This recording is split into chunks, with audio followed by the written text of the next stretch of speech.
2024 starting లో అంతగా చెప్పుకునే మూవీస్ రాలేదు. పోనీ సమ్మర్ లో అయినా గట్టిగా కొడతాయనుకుంటే అది లేదు. కానీ ఏడాది సెకండ్ హాఫ్ మాత్రం దుమ్ము దులిపేందుకు సిద్ధమవుతున్నారు టాలీవుడ్ స్టార్ హీరోలు. కల్కితో మొదలై పుష్ప 2 వరకు నెలకో బ్లాక్ బస్టర్ ఫిక్స్ చేశారు.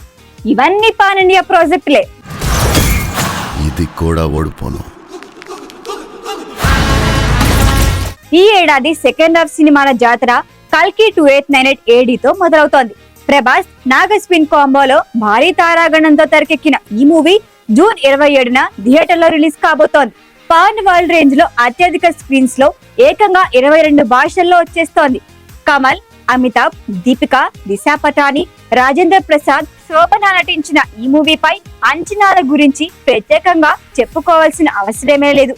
ఈ ఏడాది పాన్ ఇండియా జాతర మొదలయ్యేది ఈ మూవీతోనే. జూలై మొత్తం కల్కి సందడి కొనసాగుతుంది. ఆగస్ట్ లో రామ్ పోతినేని, పూరి జగన్నాథ్ కాంబినేషన్ లో డబుల్ ఇస్మార్ట్ రిలీజ్ కానుంది. దీని డేట్ ఆగస్టు 17న ఫిక్స్ చేశారు. పాన్ ఇండియా రేంజ్ లోనే రాబోతున్న ఈ మూవీ ఇస్మార్ట్ శంకర్ కి సీక్వెల్ గా తెరకెక్కింది. ఈ మూవీలో సంజయ్ దత్ విలన్ గా నటిస్తున్నాడు. వాస్తవానికి సెప్టెంబర్ లో పవన్ కళ్యాణ్ ఓజీ రిలీజ్ కావాల్సి ఉంది. డేట్ కూడా ఫిక్స్ చేశారు. కానీ పవన్ కళ్యాణ్ రాజకీయాల్లో హడావిడిగా ఉండటంతో ఆ మూవీ విడుదల వాయిదా పడింది. ఇప్పుడు ఆ డేట్ ని లాక్ చేసుకుంటూ ప్రీపోన్ అయ్యింది దేవర. అక్టోబర్ 10 నుంచి దేవర రిలీజ్ డేట్ సెప్టెంబర్ 27కి మారింది.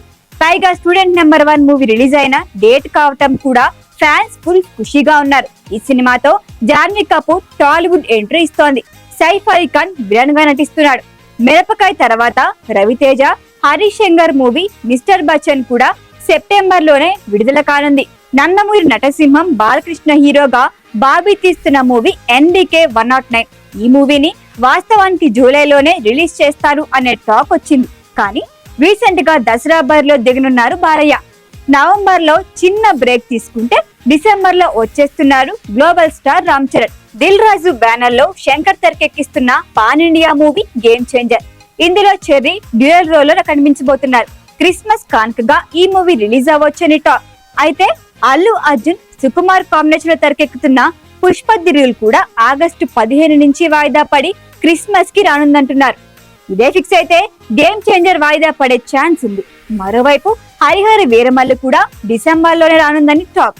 ఇక 2025 ఆరంభంలో మెగాస్టార్ చిరంజీవి విశ్వంబర, ప్రభాస్ రాజాసాబ్, ధమాకా తర్వాత రవితేజ, శ్రీలీల నటిస్తున్న మూవీ రిలీజ్ కానున్నాయి. మొత్తానికి 2024 ఆరంభం కన్నా సెకండ్ హాఫ్ అదుర్స్ అన్నమాట. ఈ మూవీస్ అన్ని సక్సెస్ అయితే టాలీవుడ్ రేంజ్ మరింత పెరిగిపోవటం ఖాయం. నాకు తెలియకుండా నాతో సినిమా ప్లాన్ చేస్తే గుడ్డులా కాలుతుంది. ఈ వీడియో కనుక మీకు నచ్చినట్టయితే లైక్ చేయండి, షేర్ చేయండి, సబ్స్క్రైబ్ చేయండి. అలాగే పక్కనే ఉన్న బెల్ ఐకాన్ని క్లిక్ చేయండి.